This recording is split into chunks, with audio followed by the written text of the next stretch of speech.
We begin with breaking news in the Middle East. President Trump confirming U.S. planes have successfully hit 3 nuclear sites in Iran. The U.S. now directly involved in the nation's conflict with Israel. Good evening, and thank you so much for joining us. I'm Kathy Vara. And I'm Jonathan Gonzalez. These airstrikes are historic. It's the first time the U.S. has deployed a military attack directly on Iranian soil. President Trump confirming the attack in a post on Truth Social, saying all planes involved are now out of Iran's airspace and safely on their way home. He continued, quote, "Congratulations to our great American warriors. There's not another military in the world that could have done this. Now is the time for peace."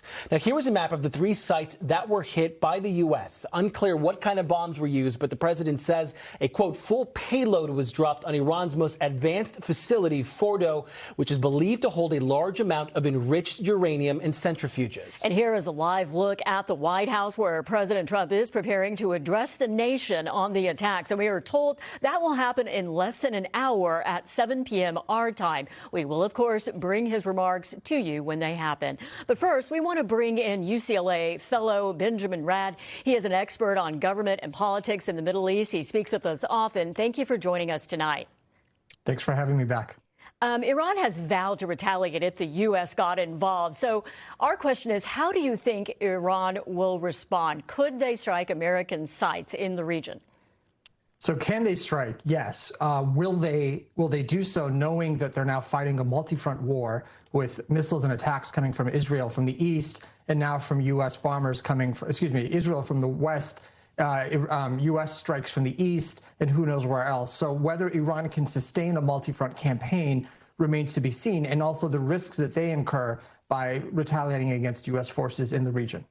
So Israel has claimed, for decades now and continues to claim that Iran is developing a nuclear bomb. They say that's why they issued those preemptive strikes several weeks ago. But Trump's director of national intelligence, Tulsi Gabbard, handpicked by him, she disputes this claim. Trump now says she's wrong. Professor, where does the truth lie?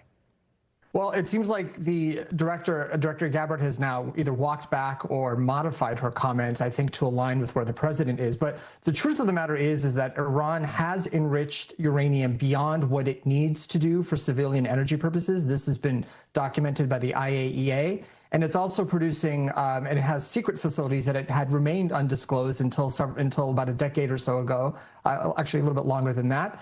And they're also developing ballistic missiles capable of delivering a nuclear warhead to other parts of the Middle East and beyond. So all of this raises the concern that if Iran is enriching purely for civilian energy purposes, then why is it carrying out all these other acts? Why is it going beyond that 20% threshold? Why is it doing it secretly? And why is it building delivery systems to be able to carry a nuclear payload? So all of this raises concern. And from the American and specifically Israeli standpoint, after the attacks of October 7th, 2023, when you have a government that is on the daily proclaiming death to the United States, death to Israel, it was a question of whether or not any more risks can be incurred and chances can be taken that Iran is not going to, in fact, cross that line.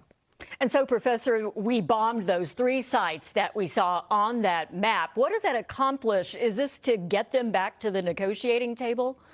Well, it's too soon to tell what the damage assessment is, what the reports are going to be. The most important of those 3 sites strategically would be the Fordo facility. That is the one that was the clandestine facility where it was believed the most advanced centrifuges that Iran had were being stored and used. It was also the most secure, the one that required the United States to get involved with its bunker buster bombs. What this does and how far it sets back Iran's program, which for sure it will, remains to be seen. The question is, does this apply pressure to the negotiations that had been taking place that have now pretty much stopped?